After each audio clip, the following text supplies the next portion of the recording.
เจดีย์แม่ครัวเจ้าคณะตำบลแม่แฝกใหม่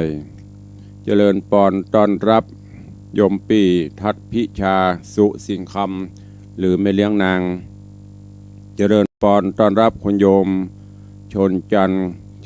ซอนคำกำลังติดตามรับชมรับฟังเข้ามาแล้วกด1แชร์1บุญเนอะกดแชร์ไปตัวยามเจ้าได้รับเสียงอันเป็นมังกละมงคลกดเสียงธรรมะคือเปื้อนในกลุ่มก็จะได้รับฟังเสียงธรรมโดยทั่วกันก็ปะกันวันนี้สภาพอากาศยามเจ้าก็จะอึมครึมครึมฟ้าครึมฝนอากาศก็จะเย็นสบายซะหน่อยก็ขอให้วันนี้เป็นวันแห่งความสุขของทุกท่านเนอะดำเนินกิจการธุรกิจใดๆก็ขอให้สำเร็จผลตื่นเช้าไหว้พระสวดมนต์นั่งทำสมาธิภาวนาก่อนจะทำการทำงานก็นำเอาการงานเรื่องราวในอดีตก็คือตะวาที่ผ่านมานั่น เอามาคิดพิจารณาว่าในรอบวันที่ผ่านมานั่นเราได้ปฏิบัติกิจไม่ว่าจะเป็นกิจใดๆก็ตามมีอะไรอย่างบกพร่องพ่องหรือว่ามันดีแล้วก็ขอเสริมเพิ่มเติมดีขึ้นไปหากว่าอันไหนที่มันควรจะแก้ไขเราก็นำมาปรับปรุงแก้ไขในวันนี้ก็จะทำให้ธุรกิจต่างๆของเรานั้นสำเร็จผลดังที่เราได้ปรารถนาไว้ก็ขอเป็นกำลังใจให้กับทุกท่านเนอะในวันนี้ขอเจริญปอนต้อนรับพี่นันจรัญปิยจันทร์พี่นันล่าดอยซิวลูกเจ้าเนาะกวาดขยะกวาดใบไม้แล้วกันน้อมถวายการต้อนรับท่านอาจารย์พระประหลัดบุญช่วยเลขานุการท่านรองเจ้าคณะอำเภอสระปีอาจารย์พระครูนัดดาแจ่มใส บุญถ้าจะแล้วก็ทำบุญแล้วอากาศอย่างก็เลยมีเวลาช่วงก่อนนี่จะหน้าดำค่ำเครียดหน่อยเนาะตอนนี้หน้าเจ็บใสก็ว่าไฟมันช่วยหมูเนอะ กราบถวายการต้อนรับท่านเจ้าพระครูอาจารย์พระครูประหลัดวิมลวัฒน์ตุปิโจวัดพวกย่างพวงเงินก็ได้เข้ามาติดตามเป็นกำลังใจถึงวันนั้นเปิ้นก็ส่งผัดมาม่าอร่อยฝีมือจากต่างวัดพวกย่างต้องกราบขอบพระคุณเนอะก็บ่ได้เป็นอย่างครับ ตุปีบรรถามหายดีแล้วกันครับก็มันเป็นบางวันสภาพร่างกายตามวัย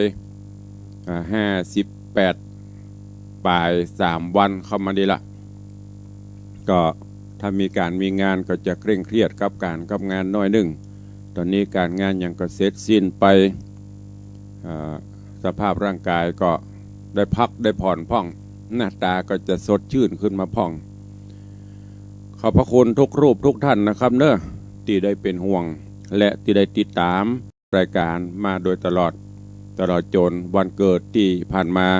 หลายรูปหลายองค์หลายท่านได้อวยพรอธิษฐานจิตส่งพรมาฮื้อก็ขอน้อมรับพรอันประเสริฐนั้นและก็ขอให้พรนั้นปิกไป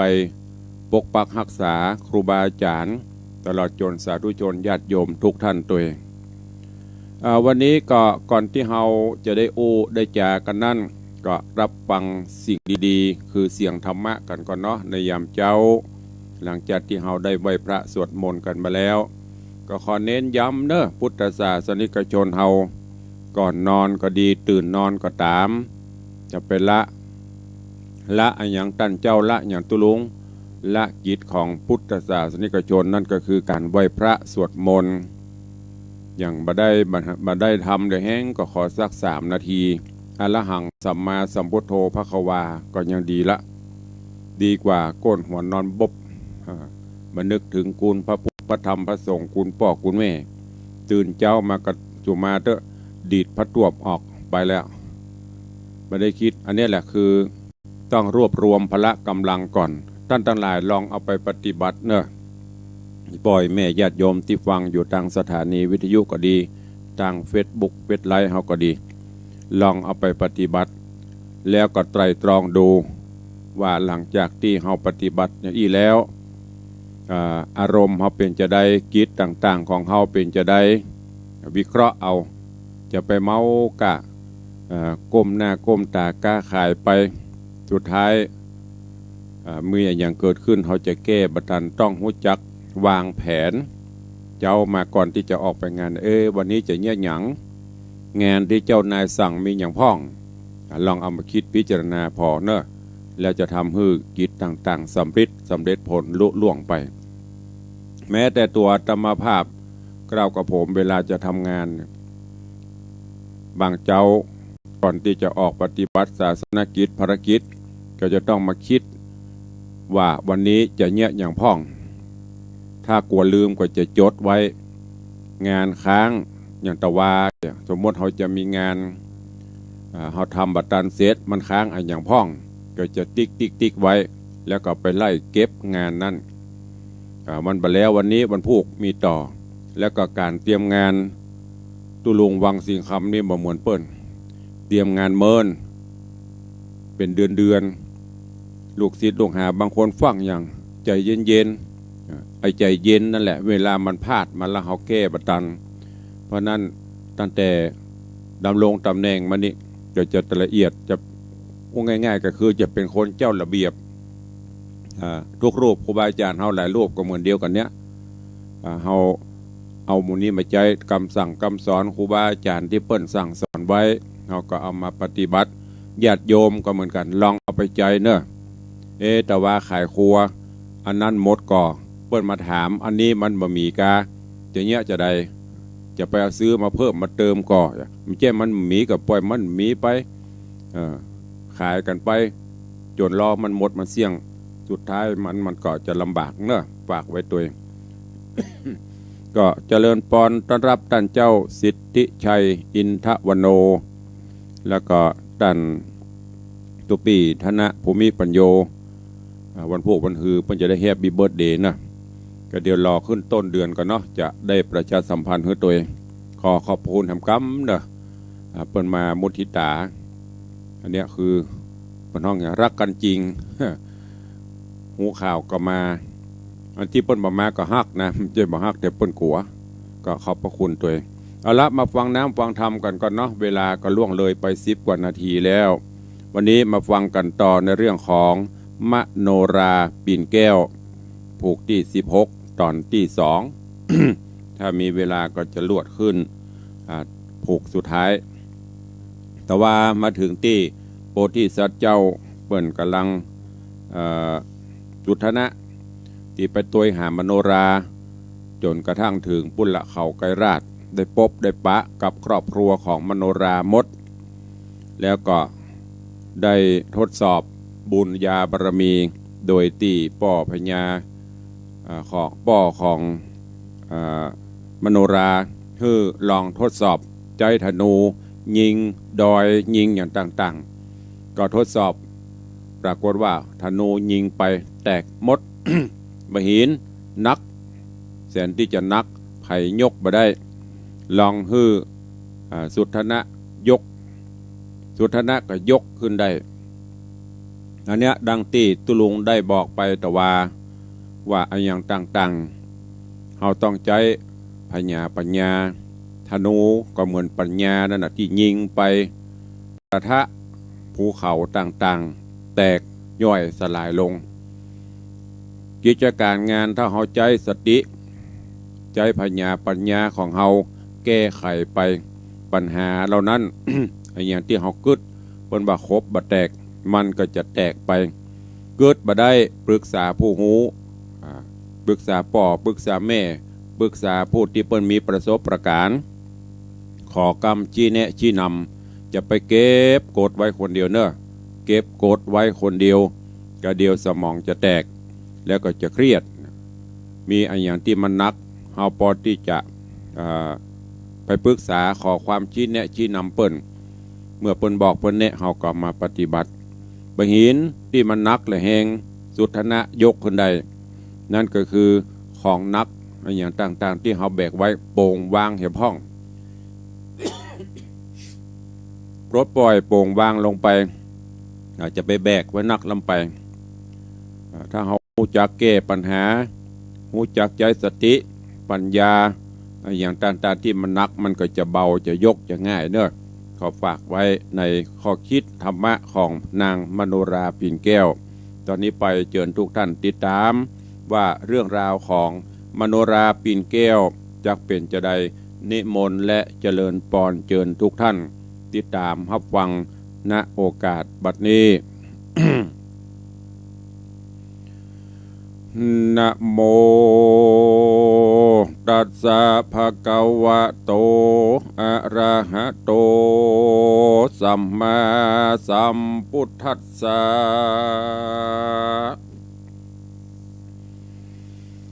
สาธุโวฟังลาโสตุจนะสัพพุริสะตังหลายตั้งยิงและใจมวลหมู่ตีทาอยู่ดาฟังยังรัศธรรมเทศนามโนราปิ่นแก้วลำดับมาแถมแล้วถึงผูกทวนตี16 ดอน2 เนื้อนางขอเชิญมวลหมู่ศรัทธาเจ้าข้าจุงตั้งจิตใจทอมทาดาฟังต่อไปนานี้และนาปุณณติวาเสกันรอดวันลุนรุ่งแล้วอ้ำบาดแก้วต่างตาตั้งเสนาหนุ่มเทาก็บอกเราจะขายคือเจ้าเวียงใจมวลหมู่ใดพร่ำหูขีดยาจุมโยธาหมู่จ้างก็มาโตกแต่งหางสัปการ พ้องก็มากวาดลานประทาดฮือสะอาดดีงามตั้งสะนามกว้างใหญ่กวาดฮือควายเรียวปานแล้วป้ากันเอาแผ่นนับแสนแผ่นตั้งคืนตั้งแต่ปื้นเรียงรายเพื่อจักหมายทอมมาทาเอาเจ้านอนนาบุญจัวหากเจ้านอนนาบุญจูว่าจักยกธนูดียิงใส่อันถากแดงไว้เก่งขามดังดอยงามป่าเศร้าจักถูกเราสันใดหากยิงไปบ่แมนบ่ถูกแตนตั้งหลายเต้าบ่ถูกเต้าบุญภายเจ้าฟ้าจักเอาไปคาเป็นผีเจ้าปุรีม้วนหมู่ต่างกล่าวอูจากกันเสียงเนืองนานสาวพับไหวดาวเวียงใจก็มีหันเลนาสาทะโบดุราสปุริสะตังหลายผู้มักฝ่ายหอยอันจักนูนส่งโยเฮได้อยู่เจยบานมีกิจการใหญ่สวะไว้เฮือนโตนบอกกังบนตัดขาดสันนิบาตฟังธรรม จุงได้จำติดต่อตามบาทคอบาลีวาโสลาจามญาตาโพธิสัตโตดังนี้เป็นตนติดสืบสนโดยไปบาดนี้แดดเตโสลาจาอันว่าตาวโอตมพลาดหูว่าเจ้าน้อยนาดพุทธามีบุญนาแต่เล่าอันว่าลูกเต่าจอมควรน่าเหมือนกันแต่ใส่เจ้ายังจำได้ดีลีเต้าปุริโยดอาจก็โอกาสจะใครบอกโยธาใดหน่อยใหญ่ตั้งไพร่ใต้ประจาอันป้ากันมามวลหมู่จุ่มหนุ่มอยู่หอคา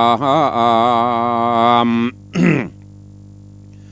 ว่าหนอทะรงธรรมนี่เล่าบุญบ่อเศร้าเล่งหันเฮาจักปันปงขาดหือสะบวยราดแดนเมื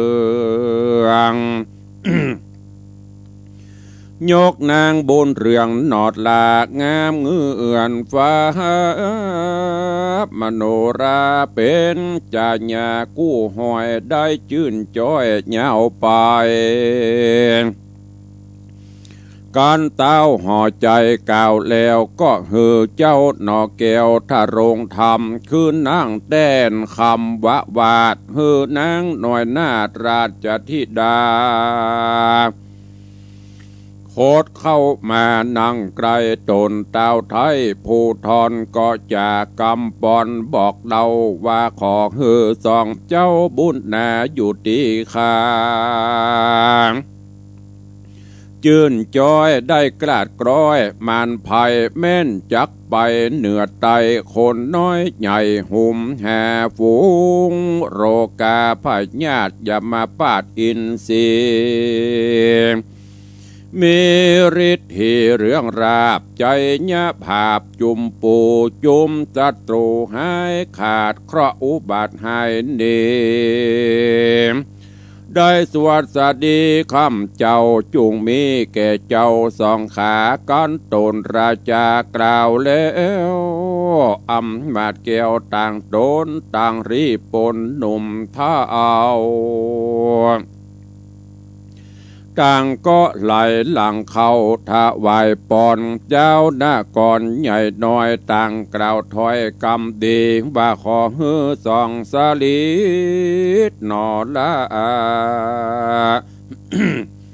เป็นเจ้าฟ้าภาพโลกาฮือเจ้าประจาหนุ่มเท่าได้เปิ้งเจ้าเหยาวไป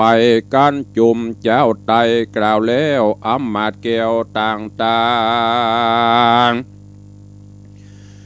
ตั้งโยธาน้อยใหญ่พับเสียงไข่เจ้าเมืองต่างนั้นเนืองโหห้องสะนันกองเวียงใจแล้วจะไขโอกาสลาเต้าราชคืนสู่ที่อยู่ภัยมันก็มีวันนั้นแหละนะ ตาโตโห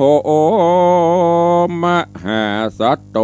อันว่ามหาสัตเจ้าอันอยู่เก้าปุรีกับเตวีน้อยนาที่เขาไกลลาดสุวรรณนครก็จะสอนเจ้านะเจ้า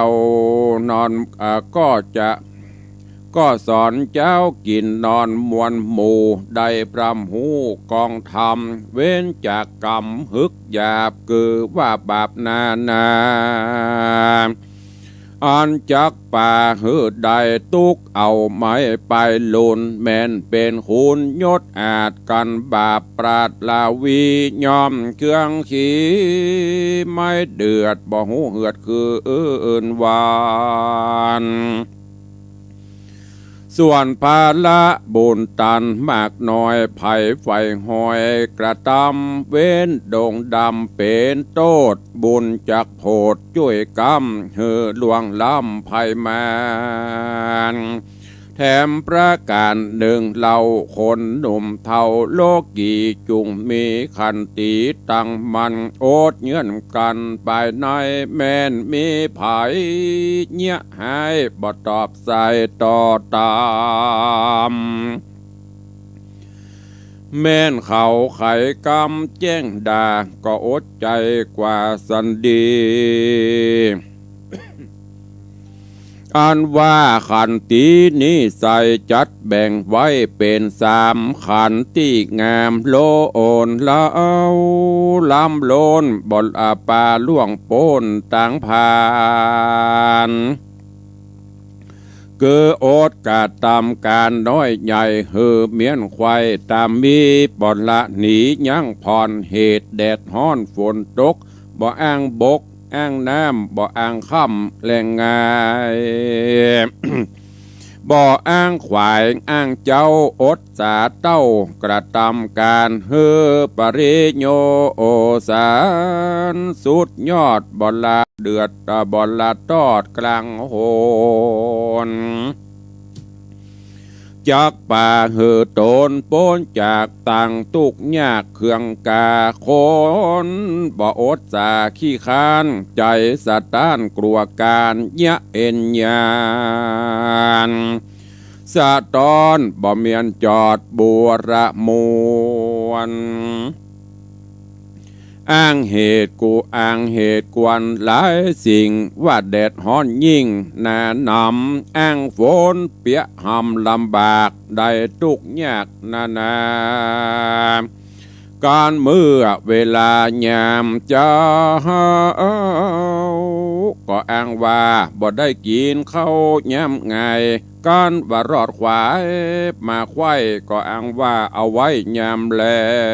ง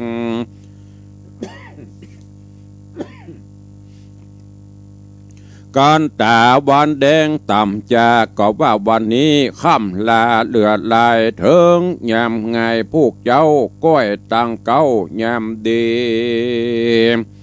ได้แต่ไขว่าตีกล่าวอ้างมีต่างนานาบ่โอดสาสังก่อเนี่ยหลอกล่อกลางโหนเถิงจักเป็นคนมั่งเต้าตั้งแต่เก้าขะกูลจักมั่งมนยินยากสมบัติพรากไกลกลาได้เครื่องกาตำก้อยตุกจ่องหอยตัวมาส่วนคนอานาถากันอยากตุกลำบากเครื่องขี่บ่มีขันตีตั้งมันบ่โอดเยินกันกระทำการซ้ำตุกผ่านกว่าเก่าหลายร้อยเต้ากันนาส่วนคนอานาถากันอยากบ่เว้นจากขันตีแบ่งใจดีตั้งมันโอดสามันกระทำการย่อมเจยบานเมื่อซอยได้ชื่นจ้อยป่าไอโลนคนข้ากุนมาอ่างเต้าตั้งแต่เก้าปิตาการอดสาก็สั่งบ่นละห่างคันตีก็จากมูลมีกว่าเก่าหลายร้อยเต้าเป็นหมายเล็ดนาอ่อนว่าขันตีนี้ใส่พระที่ไว้สอนมาว่าแม่นมีคนจะด่าย่อเป็นกำป้อเด่งใจกวนโอดไปเยินกันบ่ไหววันเววาบอกโกธาโคตากลา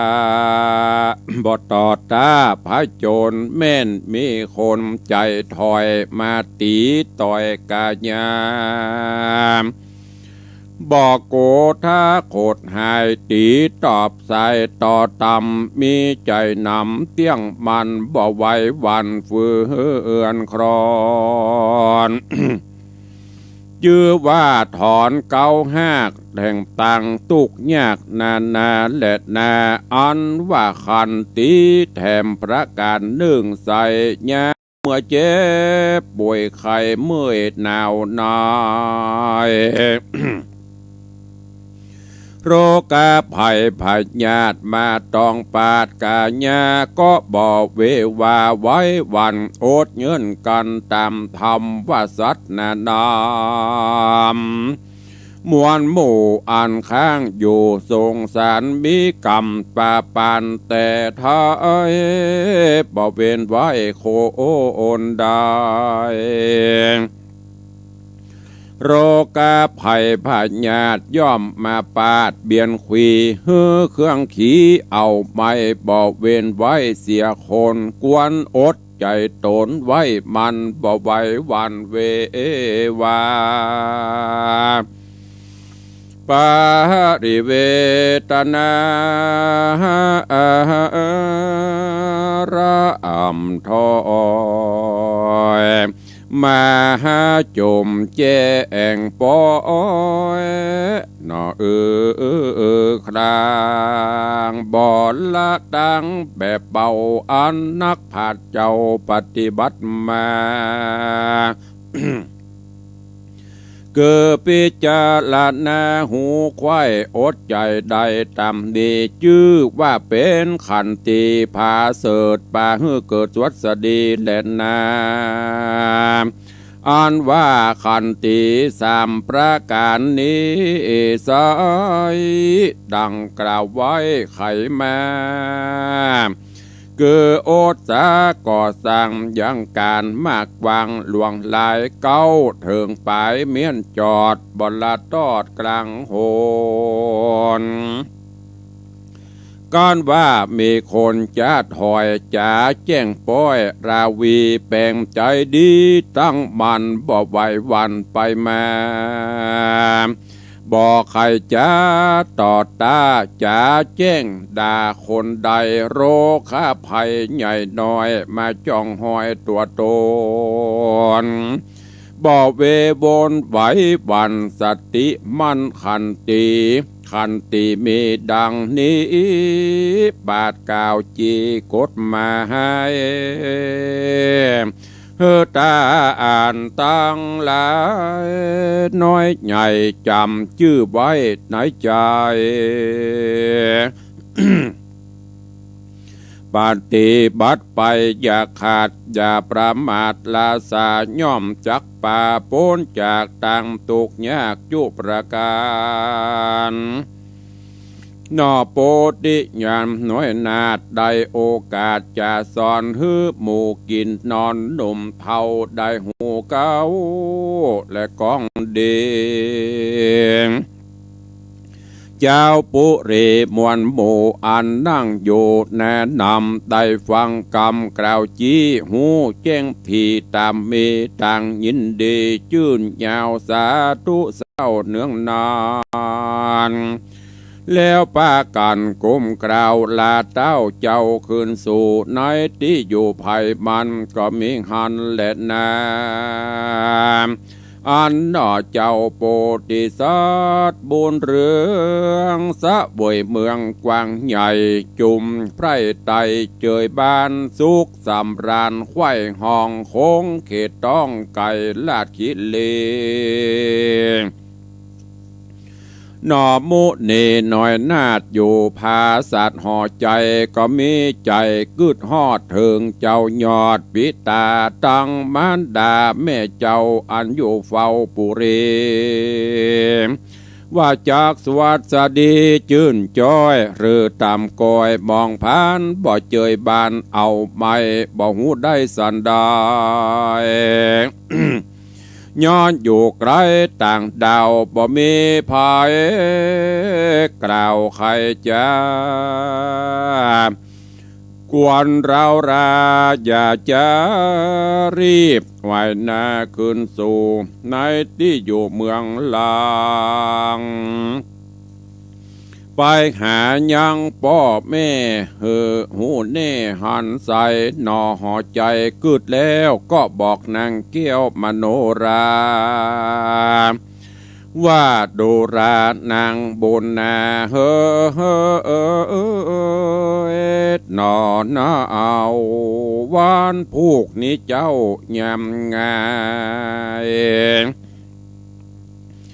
ปีจักภายปอกเต้าไปหาพ่อแม่เจ้าต่างสองเจ้าจูงปองอยู่ทาบ่อเนิ่นจะนำนา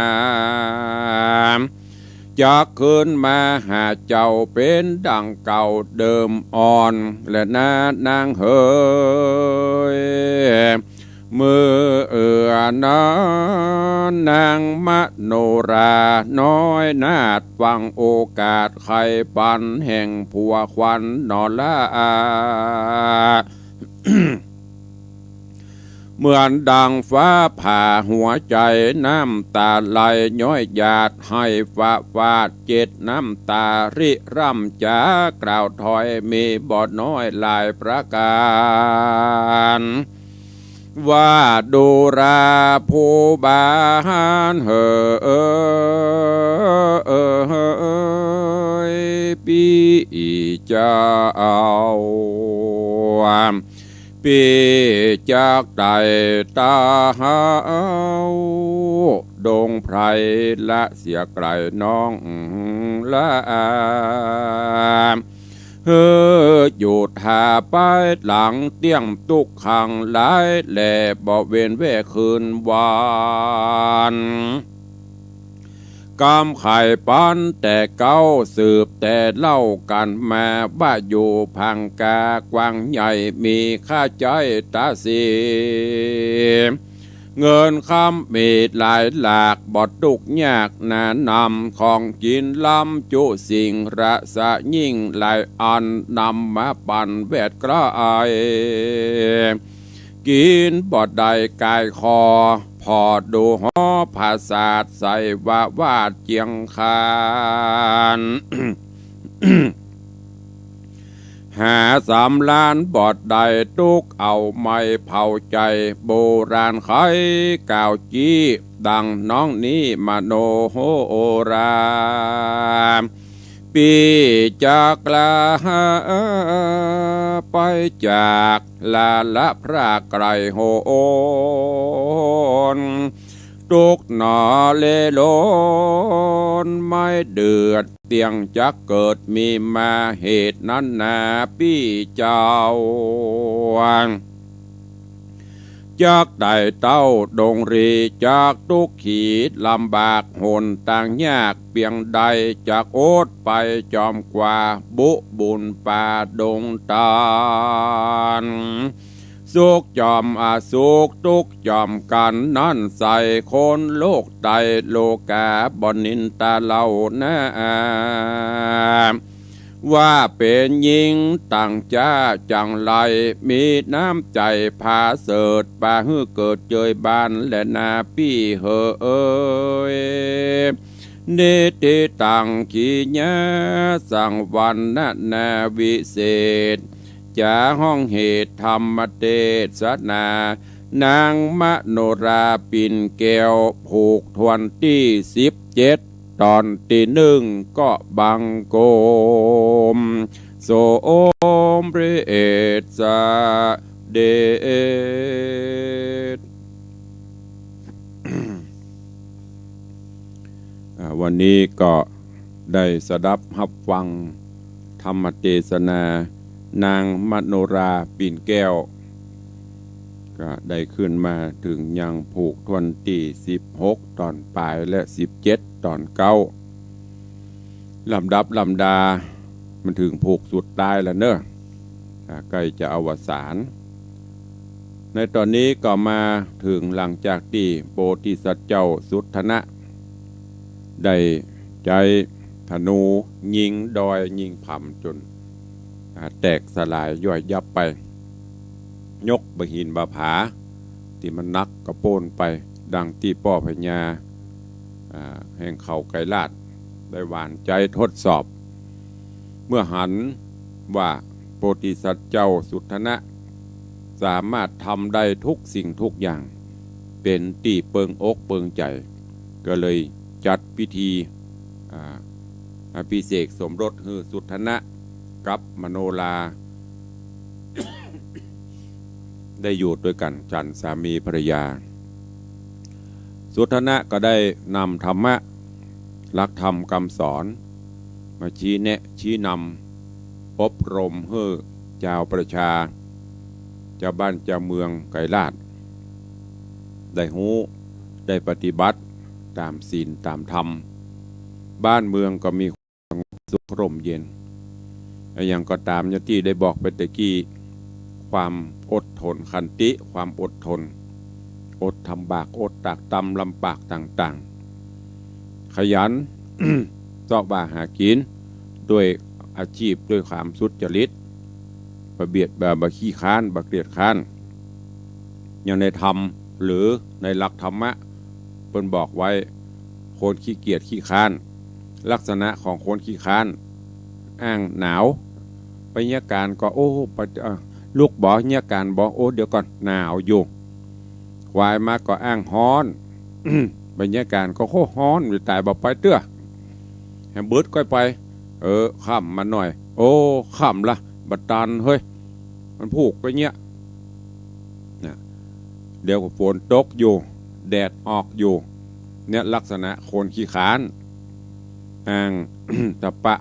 อ้างแดดออกฝนตกอ้างหนาวอ้างฮ้อนอ้างเจ้าอ้างค่ำสุดท้ายบ่ได้อย่างสักอย่าง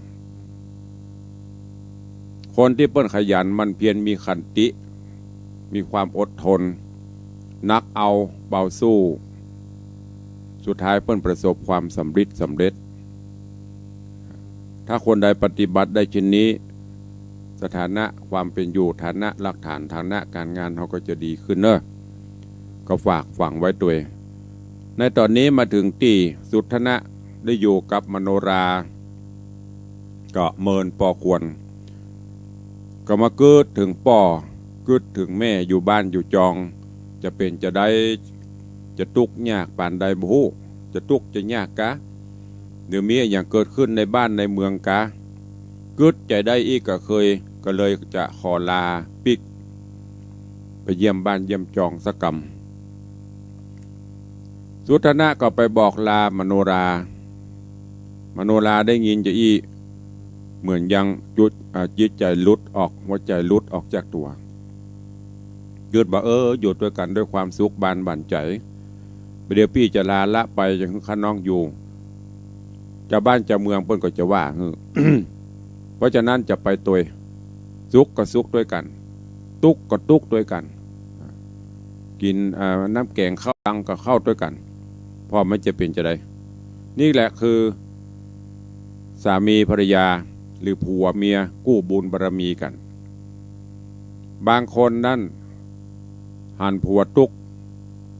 สุดท้ายมาหนีละกันไปเอาใหม่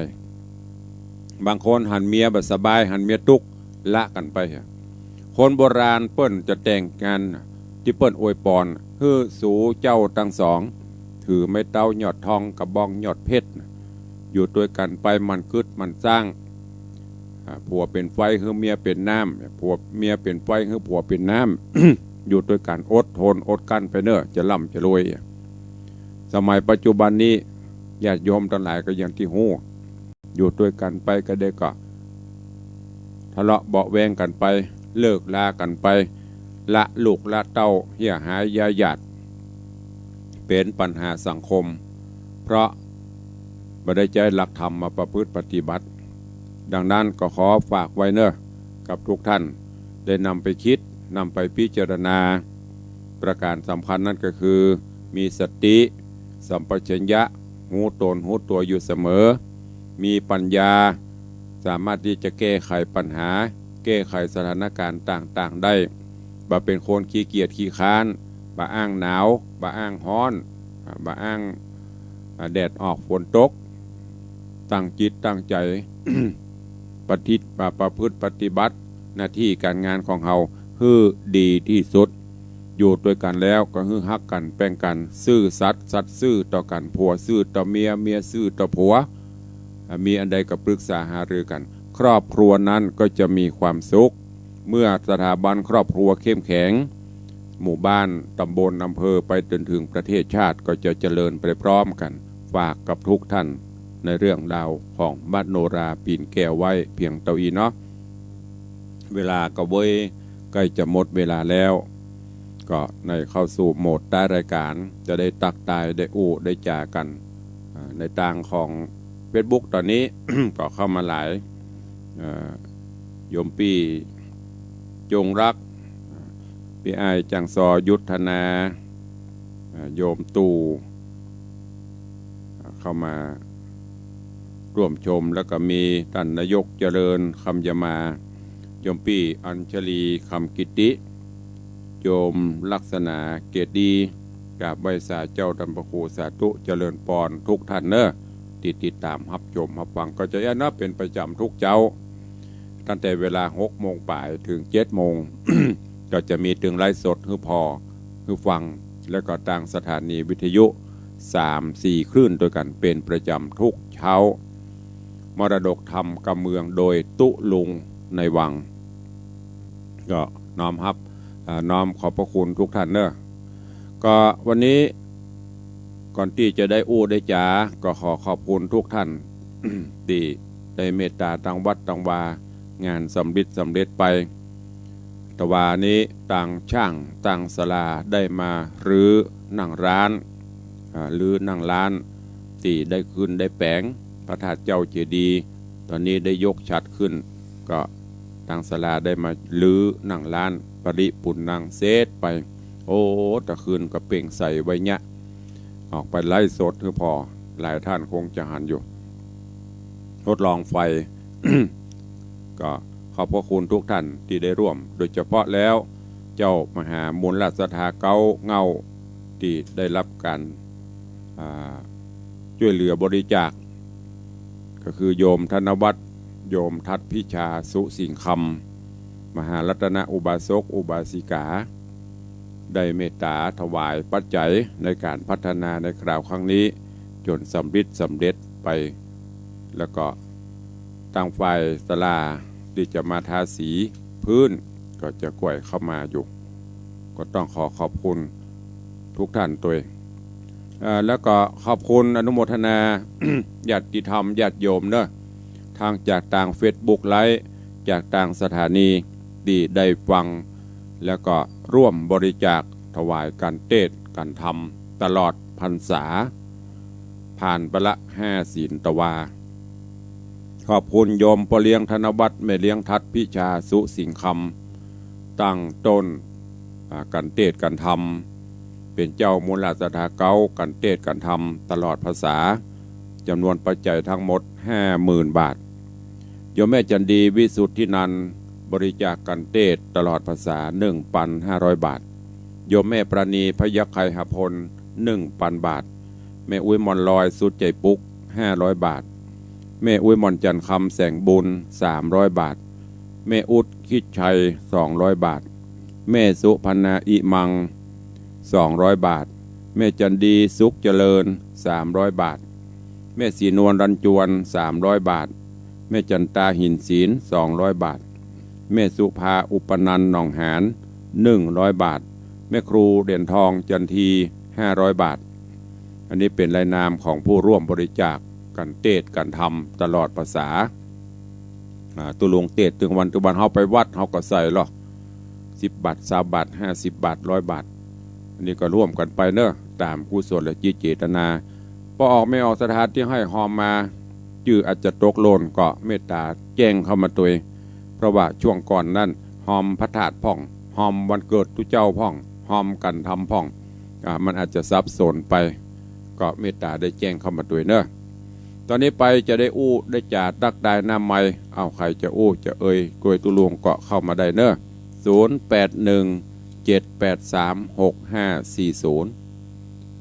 ใครจะร่วมโมทนาบุญจะร่วมถวายกันเทศน์กันธรรมก็เข้ามาได้ไอเบียวตกอันดับแล้วประเด็นนี้พอเลี้ยงครองแชมป์ไว้แต่พอเลี้ยงครองแชมป์ตลอดไอเบียวตกครับไว้แต่รู้ว่าท่านเจ้าแล้วไอหันแล้วหันพระราชเขาเป่งว่าดีงามมาลาโมเป็นลงลายลงโพดลงมาโอ้งามเป๊ะงามว่าวันนี้แต่ได้ไปหันของแต้กำหันโพดหันลายมาแล้วของแต้วันนี้ไปหาพ่อหาแม่จะงามถึงจันอินจันพรมเนอะเบิร์ดเข้ามาเนอะจะเข้าไปดูโอ้ปัญหาเอาไว้ฝากตุลุงเนอะที่มันหนักมันห่วงนะนี่เอาวางไว้หมดแล้วเอาคอนกรีตปั๊มลายทับไว้หมดแล้วท่านมีละกับมีบ่แบกบ่ถือไว้แล้วก็น่ากับพออันตุเจ้าเปเสียวันนี้หน้าตาสดใสให้หรอบุญอิ่มบุญดีงามหนึ่งจันอินจันโฮมบุญเลือบุญบารมีตัวเนื้อไว้สาธุเนื้อสาธุบุญรักษาเหมือนกันเนื้อจะเลยปอนแน่ใจสาธุขอบคุณกยมปเลี้ยงธนวัฒน์เนี่ยคือกำลังใจปเลี้ยงไปไม่เลี้ยงต่อเอาสาธุเจริญปอนไม่เลี้ยงนมัสการตุลุงตุมอนสาธุงานลุล่วงไปด้วยดีกันนี่ก็รู้ต่างภาคพรเนี่ยเด้อรู้ต่างเฝ้าพระอินทร์พรเนี่ยรู้ต่างเฝ้าพญาอินเนี่ยรักษาสุขภาพแก่พ่องมันได้แข็งแรงก่อนให้อยู่ตัวสถาญาติโยมแล่นผี นั่นนะท่านว่า อืม เพราะนั่นแหละเฮ้ยได้อยู่ล้านปีนั่นเนอะบุญปกปักรักษาโทรมาเฮ้ยเป็นกำลังใจงานเจ้ารายงานตัวเรียบร้อยนะเจ้า สา บ่เบิดจะไปเอวหาที่วัดเด้อบ่เบิดเจอกัน สาธุรายงานตัวแล้วไปซักผ้าได้ละไป กิจวัตรของเปิ้นหรอกต้องไอ้ซักผ้ารีดผ้าอยู่บ้าน เอาขอบคุณแม่เลี้ยงแม่จะดีเข้ามาใหม่เด้อสายหลุด เข้ามาใหม่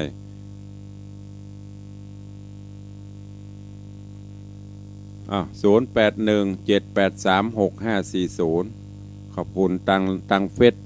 ทางไลน์ก็เข้ามาไหลเข้ามาโลทางวิทยุก็มีโยมวรุณีอินทกูลกำลังชมอยู่ก็ฝากไปตัวเนอะท่านผู้ฟังผู้ชมร่วมโมทนาช่วงนี้เป็นยุคโควิดเขาได้ถวายกันเทศน์กันทำได้ฟังตลอดก็ได้บุญได้กุศลจากการฟังถ้าเขาได้ถวายกันเทศน์กันทำก็เป็นบำรุงวัดเนอะเลี้ยงเปิ้นบำรุงเป็นเก้าเป็นการเขาก็ต่อเติมไปยิ่งช่วงนี้บิณฑบาตก็บ่ได้ไปไหนก็บ่ได้ก็ต้องอาศัยแรงศรัทธาญาติโยมเขาช่วยกันบริจาคกันตามเจตนาศรัทธาเจริญพรโยมแม่จันดี นมัสการสบายใจแล้วเนาะ ก็เนี้ยว่ะ ลงก็ลงใจแล้วก็นี่ก็พักอีกสักวางลูก เดี๋ยวจะแปลงเฮือนใหม่นะถ้าเฮือนใหม่แล้วสบายละ บ้านตึงจะได้แปลงกันหน่อยนะละทั้งก่อน มันตึงมันตึงนี้เนาะ เนี่ยถ้ามันนี้มันตรงนี้ ก่อยเนี้ยไปบัดได้ไหมแม่ต่ำหน้าบุญมันทำไป บ้านตรงนั้นน่ะอันอย่างก็ถ่ายวิดีโอมาให้ของพ่อของ ก็เข้าไปหอในเฟซทำแม่เฮ้ยน้องแปลงเฟซบุ๊ก มีเฟซมีไลน์ แบบไลน์กับเฟซมันใกล้ๆกันนะพอเลี้ยงพอยังเล่นได้ล่ะนะต้องเฮ้ยน้องสอนเนอะ ป้าน้องนัดไปอยู่เนี่ยอย่างได้ก็อย่าง พอเลี้ยงจ้างหมดละไม่เลี้ยงก็จ้างละเบรนนี่ เก่งป่ะโอ้โห ไอ้แม่ยังจะบวยกว่ากะเข้าไปให้น้องนัดสอนเฮ้ยวันสองวันได้ละนั่นในเฟซท่านพอเตอะมีมด ตรงท่าละควรวัดสิดีห้องกะตรงละ เดี๋ยวจะส่งพระดวงอันหันพอนับมาดูในเฟซตลอดเปิดเก่งละ เก่งละอันนั้นเก่งอ่ะ สาธุเนาะแม่เนอบุญรักษาเหมือนกันอนุโมทนาบุญเด้อสุขภาพแข็งแรงสาธุโยมแม่จันดีวิสุทธินันท์ตะวาวันซืนเปิดกลับมาร่วมตัวไปเล่นเฟซเห็นเนอะไปเดี๋ยวไปเลี้ยงเก่งหรอกูเตือนจ้างเดี๋ยวนี้ห้องแคล่วละ ถ้าไผ่ไปจ้างมาเพ่เดี๋ยวจะสอนชั่วโมงละ100นะเดี๋ยวเพื่อสอนตังออนไลน์หรอโทรเข้ามาร่วมกันเนอะใต้รายการตะกี้นี้อัดความหูฮือเต็มตีละตักตายกันหู้กันหนัวไข้หัวกันม่วนยามเจ้าหยอกล้อกันไปจะไปซีเรียสจะไปเครียดกับมันก็เดียวก็จะป่นไปเป็นวัน0817836540ใครจะร่วมโมทนาบุญก็ได้มาร่วมโมทนาก็เข้ามาอู้มาจ่ากันขอบคุณพ่อเลี้ยงลำปางหนาสาธุมีกำลังใจเด้อ สาธุอนุโมทนาจะได้เราปีนี้ไม่ได้มาเนาะหน้ากาปีหน้าคงจะได้ไปเดี๋ยวมีเวลาต้องได้ไปอยู่ถ้ามีเวลาก็แวะขึ้นมาเด้อไป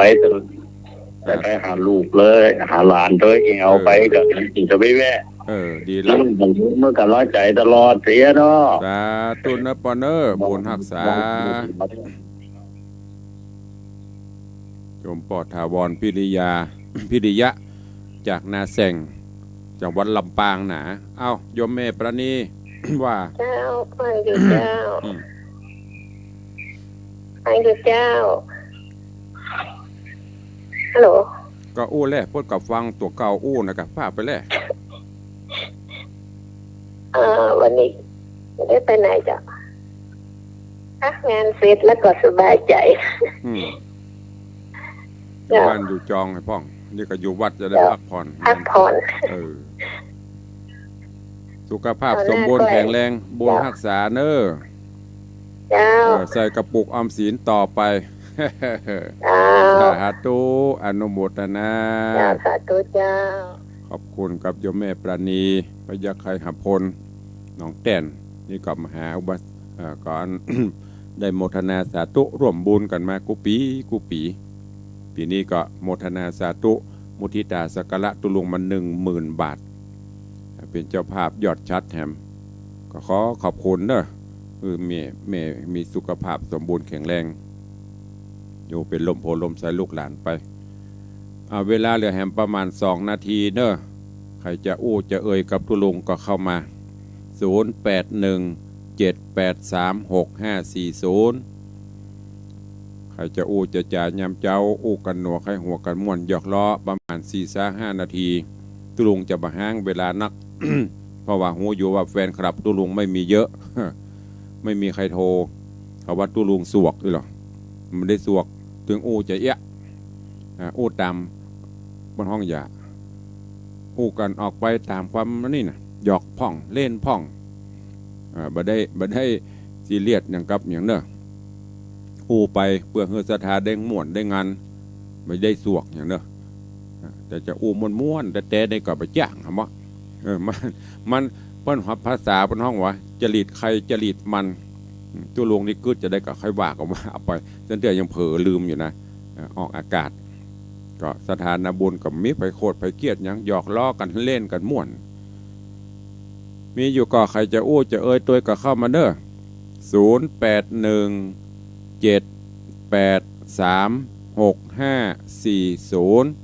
เหลือเวลา1 นาทีสุดท้ายก็จะได้ล่ำได้ลากันเจ้าวันนี้แล้วเนอะปะกันใหม่วันเจ้าต่อไปแต่ว่าวันพระวันศีลศรัทธาไปวัดไปวากันวันนี้ก็ไปวันพระวันศีลก็ไปแบบออนไลน์ แต่ว่าที่วัดนี่มีประมาณ10 ป่ายที่อยู่นะแต่ส่วนที่มาใส่บาตรญาติบกแล้วก็ปิกก็มีหลายอยู่เดี๋ยวรอสถานการณ์ปกติก็จะได้รวมพลเหมือนเดิมเอาแม่บุญปานว่าได้วันดาแล้วผลหาเที่ยวลงเนาะวันทำบุญน่ะนับว่าบุญจังบุญโจเนาะคนมาลงว่าตอนแล้วนับบุญอยู่ที่ไหนอะไรยังเขาช่วยกันเห็นตัวอย่างเนาะอยู่ดีสบายไปแล้วไปหน้าอะไรกันฝนบะหมี่ไหมแล้วฝนก็บตกไปแล้ว2-3 วันตกเลยมืดครึ้มบุญนักหรอกนักบุญหนานักบุญที่ไหนเทวดาช่วยกันบุญลงมาผู้ปีไปหน้ามาก่อนเจอหลงเรียนวัดก็ทำไปเลยๆแค่ท้ามันจึงมีอ่ะสร้างจะอ้อมกันไปทำบุญทำไปคนเล็กคนน้อยไปเนาะได้บุญได้อย่างไปละก็ดีเอาดีใจแล้วเนาะสาธุอนุโมทนากับแม่เนอเจ้าตุบุญรักษาหันนาฬิกาตะโลตะล่าละหมดเวลาก็นำรายการจากทุกท่านไปก่อนเนาะสัญญาณดังละนาฬิกามันดังเฮง ก็ขอความสุขสวัสดีจงบังเกิดมีกับญาติโยมศรัทธาครูบาอาจารย์ท่านเจ้าเนอปรารถนาได้สมความปรารถนาเหมือนกันจุองค์จุผู้จุคนเนอจัตตาโลธรรมาวัฏติอายุวันโนสุขังภะลัง